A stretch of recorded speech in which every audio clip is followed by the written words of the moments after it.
The nation was watching. The room was charged, cameras flashing like lightning against the tense backdrop of the Capitol hearing.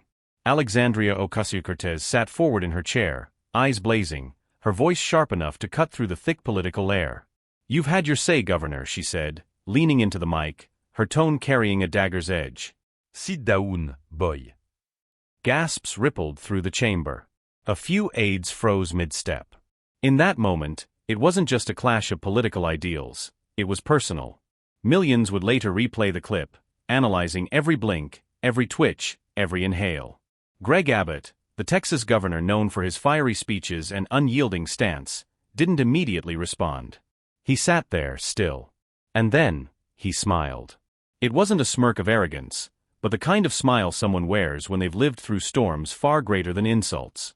Slowly, he reached for the microphone. The murmurs in the room went quiet. "Congresswoman," Abbott began, his voice calm yet heavy with lived experience, "I've been told to sit down my entire life. By doctors, by strangers, even by my own fears. But I'm still here. Still standing, well, in my own way." The words carried a subtle weight. The country knew Abbott's story, the accident that left him paralyzed, the relentless years of physical recovery, and the uphill battle of entering public life in a world quick to underestimate him. He leaned in, speaking not to AOC now, but to every American watching. "When I was 26, a freak accident crushed my spine. They told me I'd never walk again, that my life would be smaller, more limited. But every time someone told me to sit down, I found another way to rise. Maybe not with my legs, but with my voice, my determination, and my faith."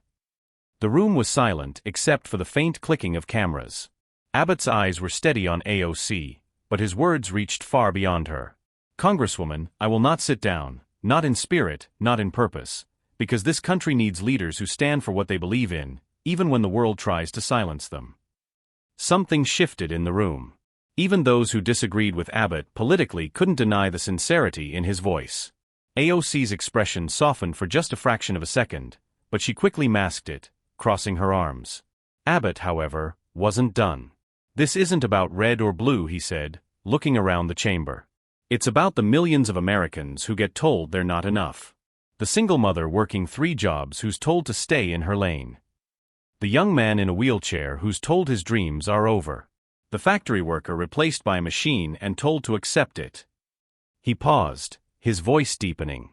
"Let me tell you something, when they tell you to sit down, that's your cue to rise taller in the ways that matter most."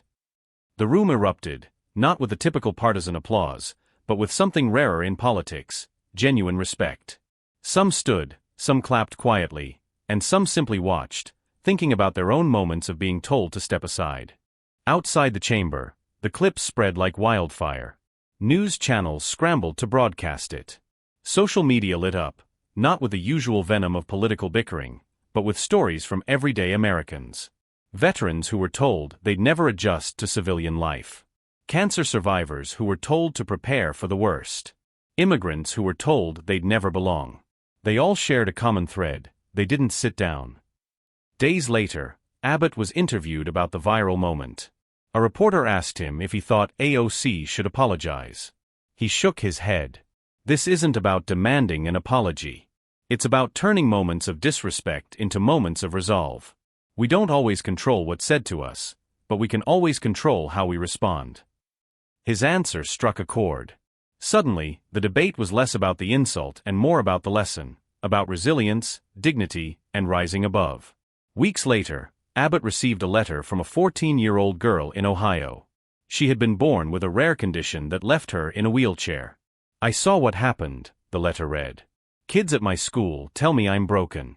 But when you said you still stand, even without walking, I understood. I'm not broken. I'm just built different." Abbott kept the letter in his office. That single moment, born from an insult, had turned into a movement. Across the political spectrum, people began sharing the hashtag #RiseTaller to celebrate stories of perseverance. And while politics continued to rage on, something had changed. For one brief, shining moment, America wasn't talking about left or right, they were talking about the power of refusing to be diminished. In the end, the message was clear. When the world tells you to sit down, you have 2 choices: fold into their expectations or rise beyond them. And sometimes, the strongest way to stand is from a place they never expected.